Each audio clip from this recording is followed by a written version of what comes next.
e pastor, nëse dikush mundet me i dëshmun 69 qerdhe, unë po të them, po e sfidoj, 10 qerdhe të reja, në këtë financuara nga qeveria e Kosovës. Po me thonë të drejtën, nga njerë kur flasë... Sa për i tyne janë të njësura para marrës e ardhjes e tyne? Jo, po flasim për qerdhe të reja, për qeverin Kurtis, po flasim për të tjera, as ato komunale që janë ndërtu. Qeveria ka fond të veçantë për ndërtimin e qerdheve që mundet direkt me intervenu dhe me ndërtu qerdhe të reja.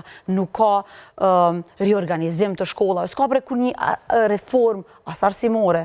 Po e sjell bisedën të arsimi me që unë e përcjell këto, po që lirisht dalim rrugët, cilat rruga Prishtinë po Dujev, është një rrugë magjistrale e cila është punuar me radh në një formë pa sinjalistik ku njerëzit vdesin, nuk ka muj që nuk vdes një njeri në rrugën Prishtinë po Dujev.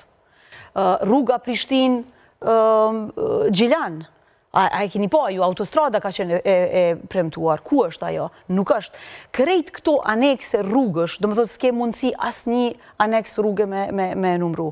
Është dëm i madh, unë nuk i gëzohem këtij narracioni, me thonë të drejtën kam dëshirë me sqaru, që unë shumë e keqardhje flas për këtë, po kur e shoh potencialin e bërjes së gjërave, është gjuna mos me i bo. Fëmijët tonë po rritën në kushte të njëjta që jemi rrit na. Është gjuna, është dëm i madh.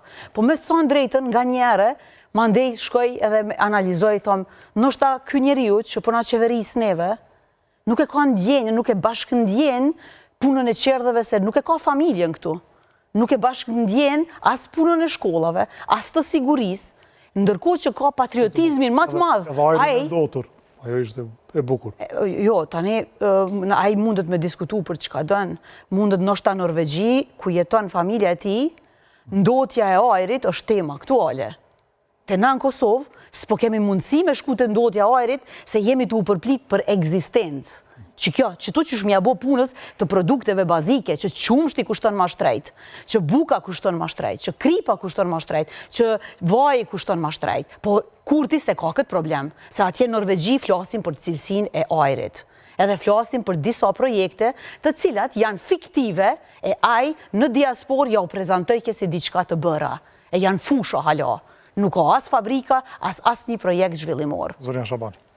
E përmeni zonja Lushaku ma herët që qytetarët duhet me reagu, po duhet ta kemi parasysh që qytetarët i kanë dhënë votë edhe qeverisjes Kurti, po edhe opozitës në mënyrë që me reagu në institucionet ku aty është vende.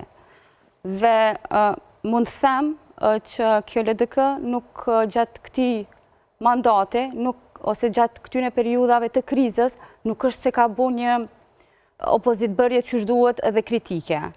Ne kemi rastin e fundit, e kemi mas zgjedhjeve të shkurtit të vitit të kaluar. Nën muaj blokad, edhe LDK-ja nuk mrini me i të i kalu muret edhe me bo bashkëpunim me partit opozitare në mënyrë që të krijoj institucionet ose të marrë mandatarin dhe të bëhet bashkë me gjitha partit politike opozitare në mënyrë që të i kaluot kriza, të votoheshin ligjet që dhe nëse ish interesi i LDK-s të shkohet në zgjedhje të shkojë më pas, por ishte shumë e mbyllur edhe karshi opozitës për mos bashkëpunim gjatë asaj periudhe dhe menoj që dështimi më i madh i LDK-s ka qenë mas kësaj ngecje, sepse siç e dimi i hupi edhe 50.000 vota mas këtyre zgjedhjeve. Prandaj është shumë e rëndësishme që të shohim në retrospektiv veprimet që LDK-ja i ka ndërmarrë gjatë kohës kur ka qenë në opozit. Dhe jo vetëm kjo, e përmende edhe ma herët mënyrën e shkeljes së ligjeve, procedurave, institucioneve, dhe ju e keni pa me sytë juj, dhe ne kemi pa, qysh në Kuvendin e Republikës Kosovës është cenu Kushtetuta e Republikës Kosovës, dhe na nuk kemi pa një reagim të opozitës të duhur në ato rrethana qysh u kryun.